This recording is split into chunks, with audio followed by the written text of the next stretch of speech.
E aí, meus amigos, tudo bem?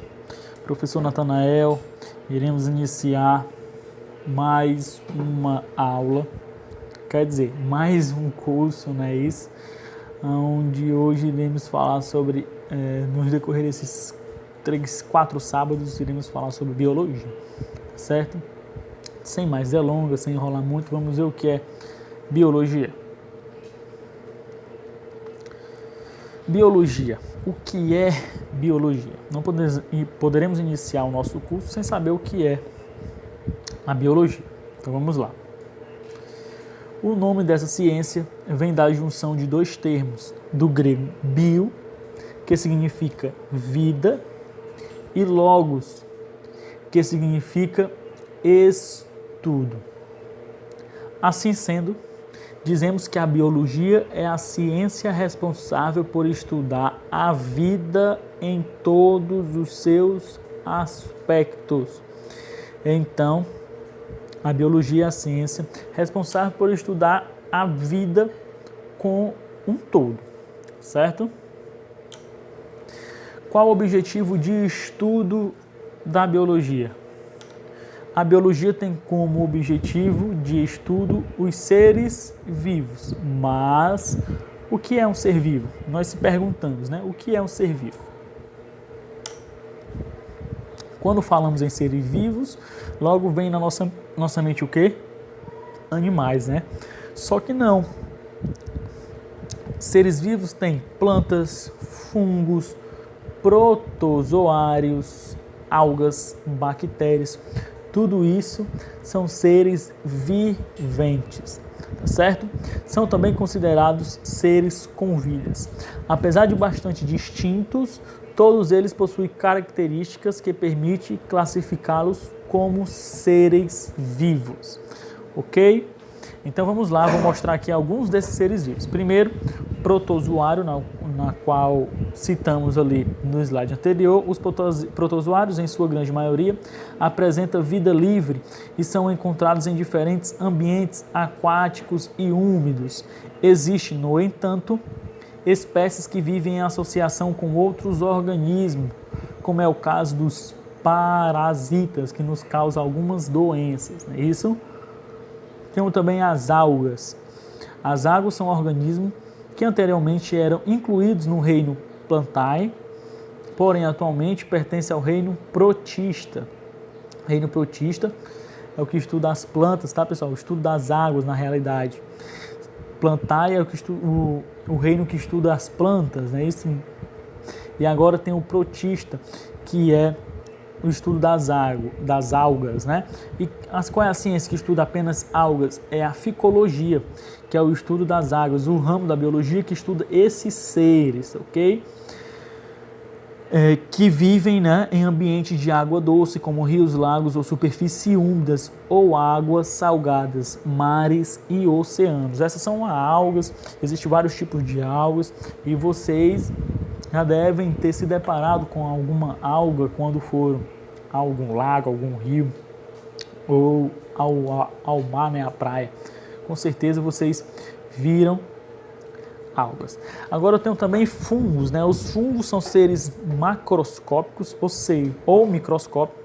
Macroscópio é que dá para ver a olho nu. Microscópio só com o equipamento, não é isso? Fazendo parte do reino fungi. Especialistas afirmam que cerca de 1,5 milhões de espécies de fungos habitam o planeta Terra, como os cogumelos, as levedouras, os bolores, os mofos, sendo utilizado para diversos fins, né? Por exemplo, culinária né? O cogumelo, ele é um fungo e ele é usado na culinária. Medicina, existem muitos remédios, né, que são feitos com fungos. Por outro lado, muitos fungos são considerados parasitas e transmitem doenças aos animais e às plantas. Também transmite doença para nós, seres humanos.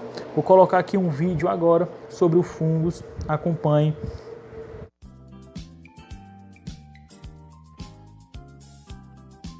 Os fungos são seres eucariontes. heterótrofos, unicelulares ou pluricelulares. Podemos encontrá-los em lugares com pouca luz e úmidos, como nas florestas e jardins.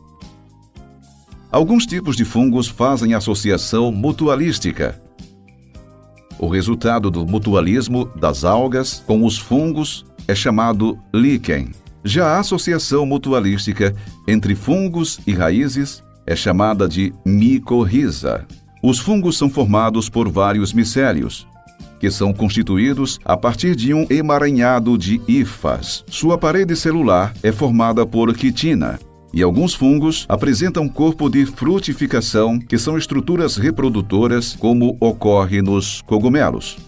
A reprodução dos fungos pode ser por brotamento, por fragmentação do micélio, que resultam em outros fungos, ou por esporulação, produzidas pelos esporângios que liberam os esporangiosporos ao vento. Os fungos são classificados em ascomicetos, como a levedura utilizada para fazer cerveja e álcool; basidiomicetos, como os cogumelos e as orelhas de pau; zigomicetos, como o bolor preto do pão; e deuteromicetos, como a cândida. Os fungos têm grande importância no meio ambiente. Eles são saprobiontes, ou seja, obtêm o alimento através da decomposição de matéria orgânica, contribuindo para a reciclagem da matéria no solo. Alguns fungos são utilizados como alimento, como o champignon e a trufa, e são também utilizados na fabricação de álcool, antibióticos, bebidas alcoólicas, queijos e como fermento biológico na fabricação de pães. Mas não só são coisas boas que os fungos nos proporcionam. Eles também mofam pães, estragam sapatos, desgastam a tinta da parede e podem causar doenças conhecidas como micoses ou infecção fúngica. Podem acometer a pele, o couro cabeludo, as unhas, os dedos dos pés, a boca e a genitália. Temos também as bactérias. As bactérias podem viver no ar, na água, no solo, dentro de outros seres vivos e até em locais de altas pressões e condições completamente inóspitas. A maioria dos seres vivos. Alguns desses micro-organismos são causadores de doenças, mas também há bactérias com grandes importâncias ecológicas. Então, pessoal, existem bactérias que são aquelas causadoras de doença, existem bactérias benéficas que estão no nosso organismo, e existem bactérias que são importantes para o ecossistema, para a ecologia, tá certo? Olha só, as bactérias são usadas para a produção de alimentos, como na fabricação de iogurtes, queijo e coalhada. Você sabia disso? Na indústria farmacêutica são produzidos antibióticos e as vitaminas. A partir de quê? De bactéria. Com a engenharia genética é possível usar bactérias geneticamente modificadas em que se introduz genes humanos para produzir proteínas humanas como hormônio do crescimento e a insulina também é bactéria. Tranquilo, pessoal? Simples, deu para entender? Assista um vídeo que irei colocar agora falando um pouco mais sobre bactérias. Os micróbios ou micro-organismos são organismos muito pequenos que não podemos ver a olho nu. Embora as bactérias sejam as mais abundantes, também estão inclusos os vírus, os fungos, as algas e os protozoários. Dessa vez vamos saber um pouco mais sobre as bactérias. As bactérias existem na Terra há mais de 3,5 bilhões de anos, mas estima-se que menos de 1% já foi identificado e estudado em laboratório. Seu tamanho pode variar de 1 a 5 micrômetros, e sua forma pode ser redonda, alongada e até espiral. Por serem apenas uma célula, às vezes pensamos que elas são formas muito simples de vida, mas as bactérias são organismos sofisticados, altamente adaptáveis e são muito importantes para o ecossistema. As bactérias vivem em todos os lugares, na nossa pele, na nossa boca e no nosso intestino. Elas estão no ar e em praticamente todas as superfícies que nós tocamos.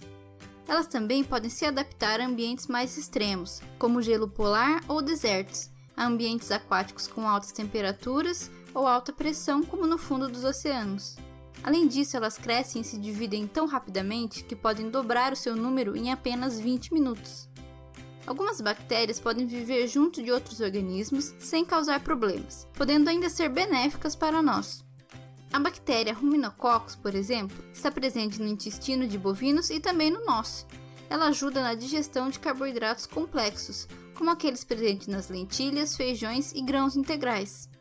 As Pseudomonas fluorescens são decompositoras. Elas convertem a matéria orgânica em inorgânica. Isso significa que quando algum organismo morre, seja uma planta ou animal, as bactérias decompositoras fazem a reciclagem dessa matéria. Já os streptomicetos são bactérias que, além de ajudarem na decomposição, também produzem antibióticos, e nós podemos usá-los contra bactérias causadoras de doenças. Eles também são responsáveis pelo cheiro de chuva, que na verdade vem de uma molécula chamada diosmina. Essa molécula é produzida pela bactéria, que vive no solo úmido, e mesmo antes da chuva já conseguimos perceber sua presença. Mas um pequeno número de espécies de bactérias são causadoras de doenças, e entre essas doenças estão a tuberculose, a cólera, a leptospirose, a meningite e sífilis. Além disso, bactérias como a Campylobacter, a Clostridium, a Salmonella e a E. coli podem contaminar os alimentos e também produzir toxinas que irão nos causar intoxicação alimentar, podendo levar até a morte. Por isso, alguns alimentos são bem perigosos se comidos cru ou mal passados. E as bactérias não sabem sobre a regra dos 5 segundos. Então, se algo caiu no chão, é melhor lavar ou jogar fora. Sendo assim, pessoal, até a nossa próxima aula. Espero que vocês tenham entendido. Tchau, tchau.